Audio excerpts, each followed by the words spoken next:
kimwe ca mbere notangura kuvuga nuko notangura kubabwira ko kumenya Yesu ari inyungu. Kumenya Yesu ukiri umwana w'umukobwa ni inyungu cane kuko biratuma wewe ubona iyo uri kuraja, biratuma utajuragirika uri kurondera intumbero yawe y'ubuzima bw'iwawe. Je nico ca mbere novuga. Ca kabiri novuga nuko ntahe noshinga nuko jewe kumenya Yesu kandi nkagira n'abavyeyi bashoboye kumenya ico dukeneye bakatwubahora tukavuga byangiriye ikimazi cyane. Jewe novuga ico gihe hari mu 2013 nari niga muri universite ho mu kabiri nafise imyaka 23 gucyonye. Hanyuma mu rushengero wacu sinzi ingene biyumvirira bati dufise abigeme bageze mu bigero. Ati none ko tutabona batubwira ikintu nta kimwe bimeze gute, mbona tukabona bakabona n'abasohoka basohoka mu buryo atari bwiza. Bati iwacu turasenga dukeneye kubona abigeme bacu basohoka neza kuko twe turabarera neza kandi turabona ko ari beza. Baca bariyumvira bati reka twegeranye abakobwa guhera ku myaka 18 gushika kuri 25 30 gucyonye. Ati muzoze munyigisho. Ndibuka umunsi batubwiye ati ntagire n'umwe tuzafunguye, mwese muzozatana kimwe mufunguye, hanyuma musabe impusha abavyeyi banyu, abazobankira muzoce mutubwira tuba telefone. Cari ikintu ciza cane ico mwizo nyigisho rero twize yari uhitamwo gute uwo muzobana, umuhitamwo gute kuko iyo myaka uronka benshi bakurondera ukabona ibikayangana bidakayangana, ukibaza ngo uri kurakubwira kagukunda ukibaza ngo niwe atari we. Je ndibuka baheje kuduha inyigisho batubwira ingene tegeza kwifata nk'umwana w'umukobwa, kuko umwana w'umukobwa uko wifashe n'abagutumbera bagutumbera babonye ingene uri kurifata. Ukeneye kwihiteka ufata nk'umuntu witeka, ukeneye kwiyandagaza uhura n'abari ko bariyandagaza akaba ari bagufatana nawe. Mukako babuntu reka twigisha baheje kutwigisha yaratambutse gatoya umba twara gukara gutiko turasenga, aratambuka gatoya ashitse nkari ya ruguru imbere gatoya acarahedukira ngo ive umbarira ngo umufasha wawe ngo wifuza kazo bameze gute. Umutima ati hwe jewe nkeneye mufasha azonkunda akanyitaho akampa ivyo shaka byose, kandi rero jewe ntaronse nk'uyo ndumva ko atazora umufasha wanje. Amacarambaza ati nico wifuza yego je nkeneye. Ati none nawe umeze gute, wifuza umufasha azokwitaho azokumvira akagufata neza, none nawe umeze gute? Ni jewe ico kibazo carananiye kwishura nasanze ntiyizi. Ati buriya rero umufasha uramusengera, ati wowe ukabanza ukicyorora, hamuhejeje kwicyorora uwo wifuza uzoheza uca umurongo. Ati niho no mu rugo iwawe uzoheza ukamenya amadefo n'amakarite sinene no bivuga mu kirundi ciza, hanyuma ugaheza ukamenya ingene wifata. Ico gihe jewe mu mutwi wanje no kuri kuva ndi umwana mutoya nabona kumengo ntabonye umugabo ameze gucyonye je siniraba, numva umengo nzoraba we gusa je ntabanje kwiraba.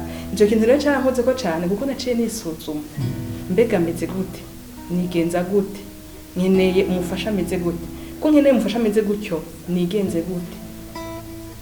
Hariho ibizira, hari ibyo ntegeza ko ibyo nakora. Ico kintu rero caramfashije cyane kuko uko ninjiye meze siko nasohotse meze. Kandi ikindi canezereye baradusengeye ati Imana uzodufasha abakobwa dusengeye ntibazatumara amazi bazasohoke neza. Nta n'umwaka waheze. Akandi kantu nibuka ko kubaha uburongozi mu rushengero iwacu, umupasiteri yaciye atubarira ati Imana igiye kubahezagirira mu bikorwa byanyu by'intoki zanyu. Je ndibuka navugana jewe sinzi ikintu Imana ikadukorera muri uyu mwaka. Turufise inyigisho z'abigeme mu rushengero nabavuze ati Imana igira bahezagirire mu bikorwa by'intoki zanyu. Nje ndatangura kwigisha gusoma no kwandika abakozi bo mu nzu n'abageze mu zabukuru. Muri ico gihe nyene inyigisho zaheze n'umugabo wanje yabonetse kandi yasanze ku rusengero ko baravuze bati niwe wiha agaciro, mu kwiha agaciro urafise ibikugenga. Jewe nava kw'ishure nkataha muga mu gihe ca vacances ndavuga neka nubahiriza uburongozi ntimwicare ngo mujyame ahubwo mugire ico mukoze mu rusengero.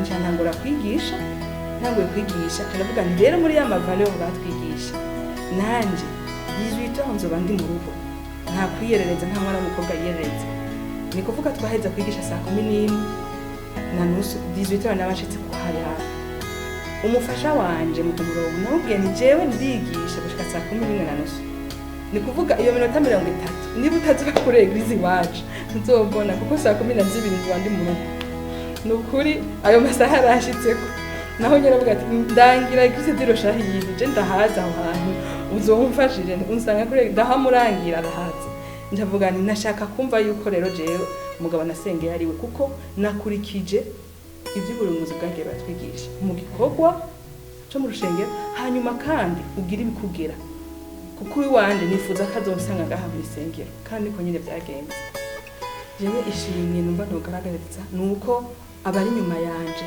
batoyi banje ngerageza nanje kubigisha nkabereka aho naciye nkabaha izo nyigisho jewe ndonse abana b'abashitsi b'abakobwa nibataha gutyo mu rugo iwanje ico barakizi turafata umwanya muto tukayaga ku mugoroba nkababwira ingene abana bo bigenza nkababwira ni uko muriko murifata nuko muzoronka uko bafata abagabo umugabo wawe niya gusanga wagiye kurara batama mumaze kubanuka byari mu kabiri ntuzomubwira ngo ndashaka usohoka none kazoba yagusanze mutambana mu kabare uzomubuza gute ariko niya gusanga uri kurasenga akadukana umuco wo uzomubwira ati je n'ukuri ukiza kundesha arazi ko tutasohokanye mu kabare urazi ko twagiye muri jewe rero mbabarire ivyo bintu binzanemo kuko urabizi neza katavyo wasanzemo rero ico umuntu azogusanga uri kurakoramwo nico azobandanya ni byiza rero ko umwana w'umukobwa yifata neza kugira ngo uzomurondera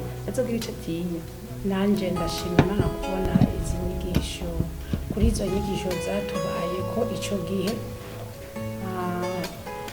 ndi muri bamwe bari muri mu mugwi uvuga ati je nta mariage nzogira kavuga ati je nzoguba uko nzokwiga ndondera amafaranga hamangire ka orphelina ntunga abana muri ubwo buryo ariko ibyo byabaye kubera ibyo nakuriyemo hama ico gihe kigeze izo nyigisho ndazibamwo ndumviriza ndagerageza ndanabaza ndumva neza yuko naboshwe kuko ndibuka ico gihe mama buntu bari kumwe n'umupasiteri yitwa Rufine baratubaye hafi mu rugezo runiniya cyane baranyereka urukundo rw'ababyeyi cyane cyane mama ico gihe ndibuka mama buntu yaravuze ati ndiko ndumviriza ndiko ndabona yuko hakenewe yuko nza ndavugana umwe aduha umwanya akaza aravugana n'umwigeme umwe muri abo bavuganye umwe ndimwo arambwira neza yarambwiye ikintu n'ubu iyo ndacibutse ndumva neza ati mu rugo kweri Imana urugo rukomoka ku Mana by'ukuri arambwira ijambo ati Luiza urugo rwa mama wawe cyangwa rwabo mu bana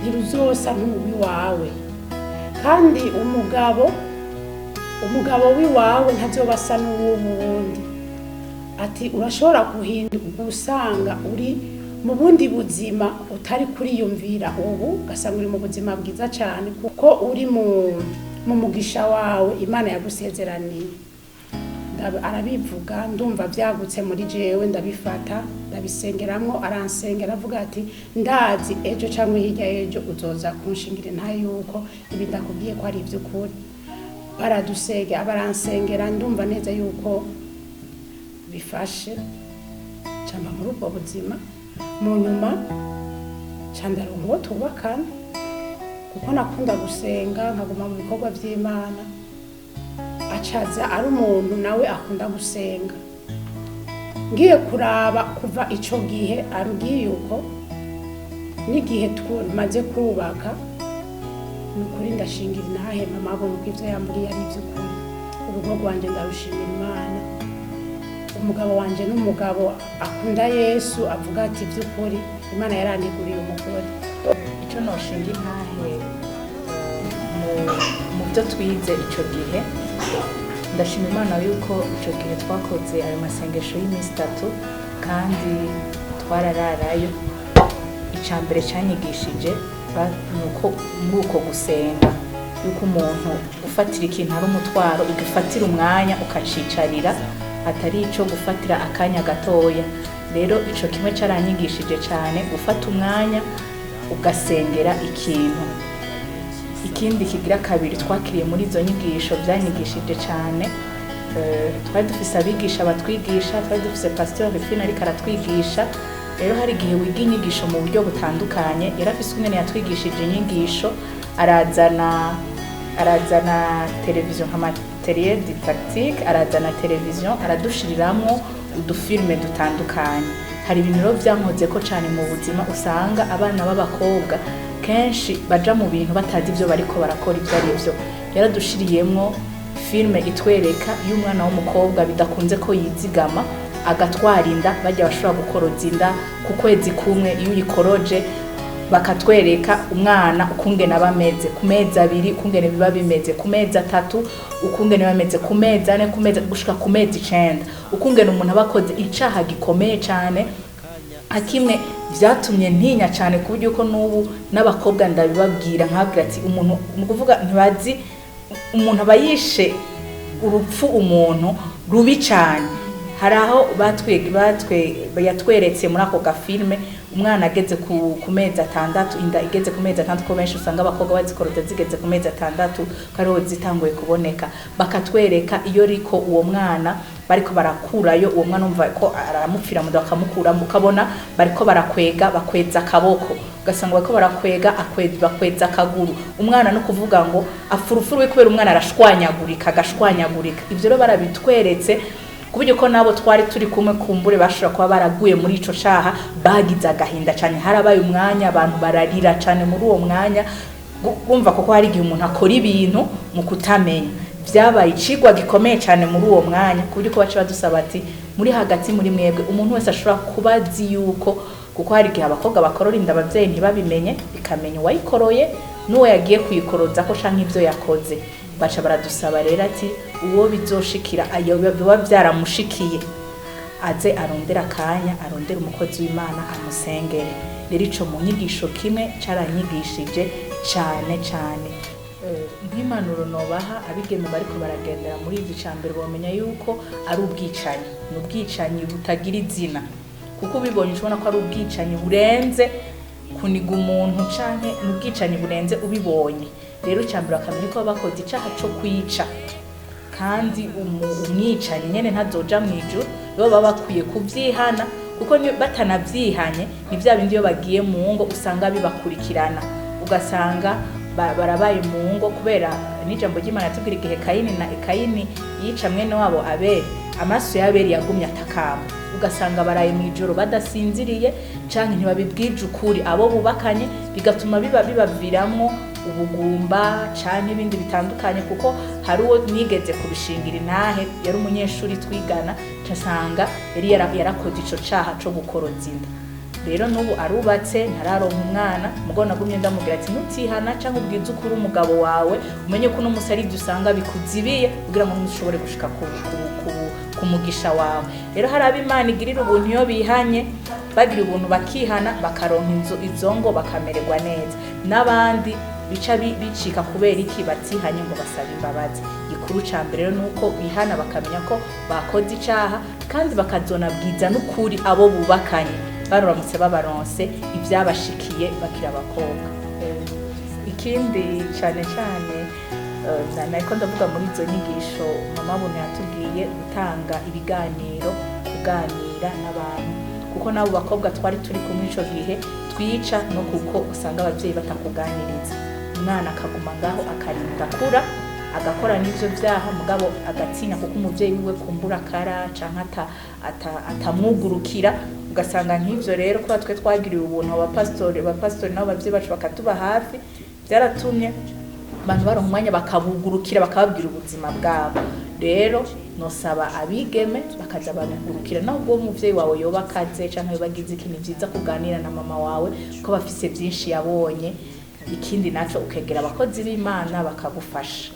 Igihe baduha izo nyigisho naje nari umwe muri abo bakobwa ndashobora kubishingira inahe kandi icambere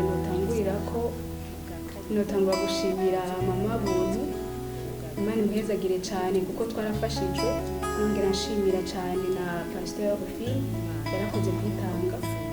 Ico nashoboye gukura muri izo nyigisho ni uko nka twebwe abakobwa bamenye Imana tutari dukwiye kwishushanya n'iby'iki gihe, tutari dukwiye gusa nabo tubona hanze, ntitwari dukwiye kugira ingeso na zirya tubona hanze, tukabona abandi bifata uko bashatse bakuramo inda bakagenda badasezeye ababyeyi babo. Twarigishijwe yuko dukwiye kumenya agaciro kacu, tukamenya ijambo ry'Imana twigishijwe yuko dukwiye kubaha Imana imbere na mbere. Ikindi cya mbere natahuye, ikindi cya kabiri nize ni uko turi abadasanzwe, twari dukwiye gutahura agaciro kacu, ntidukwiye kugenda uko ari kose. Ijambo ry'Imana ryo ritubwira ngo imibiri yacu ni ingoro y'Imana. Iyo tugiye hanze tugasambana cyangwa tukica nk'uko mugenzi yabivuze, tugakora inda, ibyo byose ni ibyaha kandi tuba turiko tuyitesha agaciro kuko tuba turiko turimenura, tuba turiko turibaranza. Ibyo byose byarandeze gushika kuri uyu munsi ndacyabigendera. Naratahuye ikindi kimwe nuko umuntu akwiye kwihangana akarindira igihe ciwe tutarinze kwihebura kuko umwe wese afise igihe ciwe, umwe wese afise uwo Imana yamuteguriye. Iyo turindiye twihanganye tubona ibintu vyiza. Ico novuga nushimikira kuri iryo jambo rivuga ngo byose turavyemerewe ariko si byose bitugirira ikimazi. Mbega ivyo byose tubigiyemo bitwungura iki muri kazoza kacu? Hari ico bizotumarira ahubwo vyonona image yacu. Nta kuntu umugabo azokubona ugiye muri boîte canke umusore ntiyakubona ugiye muri boîte kwigayanga ngo yumve yo kwegera agushire mu nzu.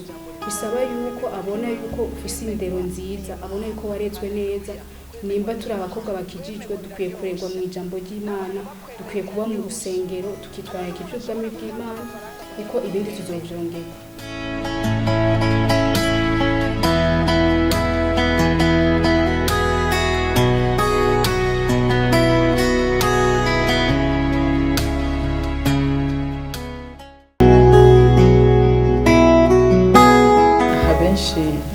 mu bankikuje murabona ko ari ababyeyi kandi banaherekejwe n'ababyeyi nyene, ariko intahe tugomba kubashingira ni byabaye bakiri inkumi.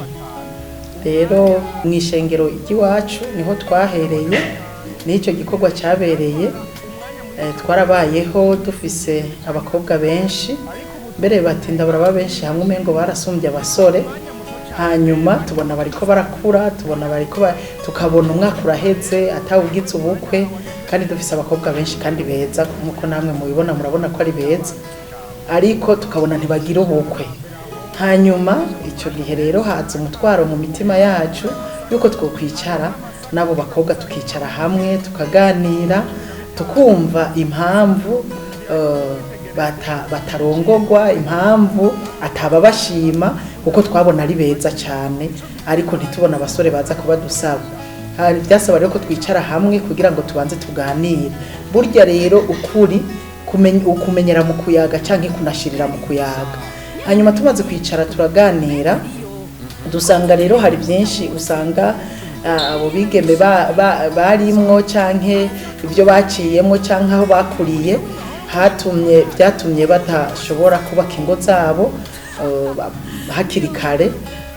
Mbere benshi muri bo bariko baranakura hamwe, umuntu yo hava yibaza ngo bariko barahava bati ivyizigiro yuko kuko hari imyaka umukobwa agerako akabona yuko birenze umengo ntawe ukimushimye.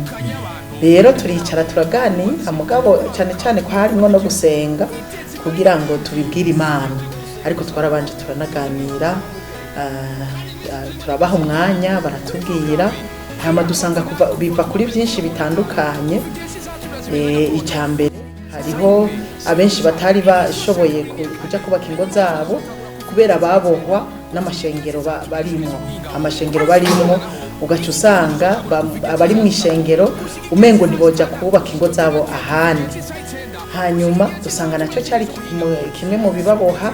Turabubahura rero ko abandi babashimye bavuye mu yandi mashengero, nubwo natwe twashaka abakwe bo mu ishengero nyene, ariko urumva twarabubahuye, turababwira yuko naho boronka abavuye mu yandi mashengero dufise ukwizera kumwe, ata kibazo bashobora kugenda bakubaka ingo zabo. Abandi nabo dusanga babaye mu bibazo byinshi nyene mu miryango, ibibazo ugaca usanga barafise bakuriyemwo bibazibira kumbure kubaka ingo zabo. Ibyo byasaba ko dusenga, kuko hariho ibyo mu miryango byasaba ko dusenga tukababohoza, kuko hari ibyo mu miryango usanga biboha, ugaca usanga nibyo bimwe bita karonda, ugaca usanga baboshwe n'akaronda, ugasanga mu miryango iwabo kumbure abavyeyi babo canke ba nasenge canke ba nyinabo barongowe bateba, ugasanga rero baboshwe n'ibyo by'akaronda. Byasaba rero ko dusenga Imana ibyo ko tubimenya, kugira ngo tugire aho dufatiye mu gusenga, tubasengere tubabohoze, hanyuma baje kubaka ingo zabo. Rero twarafashe umwanya turasenga Imana yo mu ijuru, hanyuma tumaze gusenga turataha. Harahera iminsi tutangura kubona rero imiryango yugurutse, turabona bamwe batangura kutubwira ko bafise abafiance, tubona baje kubaresha, barubaka ingo zabo. Wabaye umunezero mwinshi udasanzwe. Mbere ndibuka neza mu ishengero niho hantu twatanguriye kubona ubukwe buba ari bwinshi mu ishengero. Imbere yaho twarabura ubukwe umwaka wose ugahakwa guhera ata muntu agize ubukwe, hama tubona ubukwe butanguye kuba mu ishengero, abandi bakabatwara, tubona imiryango irugurutse. Rero wabaye umunezero kuri twebwe. Rero ubu baje araba mama bubatse bibarutse, n'umunezero kuri twebwe. Turashima Imana cyane. Ibyo twakoze birateye umunezero kubona ibyamwa byavuyemo, kuko ibyamwa n'abanyene mubona, murabona yuko nyene baje no gushima kubera icyo gikorwa cyakoretse. Jewe rero abandi nivyo hari abandi dufise, mugabo bose benshi icyo gihe imiryango yarugurutse. Ubu ntidufise benshi cyane bafise imyaka myinshi batarubaka ingo zabo, nabo tubona bageze turabona agacu yuko umengo nyene biriko biraza. Ubu n'umunezero mwinshi cyane, duhezagira ubukwe bwinshi. Notera kamo rero abandi bigeme bashobora kuba batarawo mu ishengero iwacu, ariko bari mu yandi mashengero, bashobora kuba bihebuye bakavuga bati mbega bizogenda gute, mbega nyene turakenyeye dusazire muhira, mbega byabaye gute.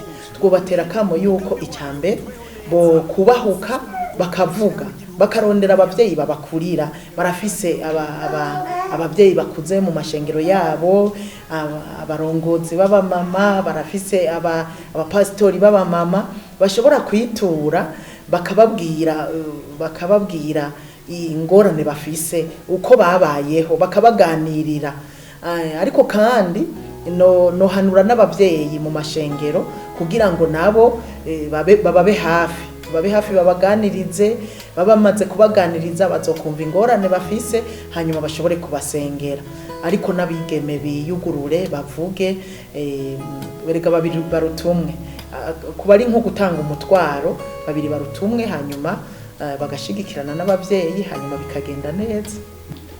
Mu mashengero dufata yuko hari abantu bakijijwe bakakira ijambo ry'Imana rikabahindura, ariko nyene vyama bishika tugasanga harabo byagoye, tugasanga batwaye inda. Abo impanuro nuko bokwihangana bagashitsa kwiherezo, cyane cyane barabira akarorero kuri aba bari turi kumwe. Aba barashoboye kwihangana. Hari n'abazitwara imyaka atari kubera yabaye myinshi, ari kubera ibyaha kumbure bibarimwo canke nyene byabananiye kwigumya. Rero noba hanura kwigumya kwihangana bagashitsa kwiherezo, kuko ni ikintu giteye umunezero cyane iyo umukobwa ageze kuri uru rugero, kuko aza kureshwa hanyuma akageraho akobwa akageraho yubaka urugo agaca muri leta hanyuma agahezagirwa mu ishengero n'ibintu biteye umunezero ni niteka kuri we ubwa mbere hanyuma ni niteka ku bavyeyi nico gituma no babwira ngo bihangane kuko baba biteye iteka bakaritera n'abavyeyi ariko kandi nari nibagiye ko ari niteka ku ishengero uko twebwe nk'abakozi b'Imana tubonye abana basohotse n'umunezero mwinshi turanezerwa cyane kandi ishengero riba ritewe iteka rero bihangane bashitse ku iherezo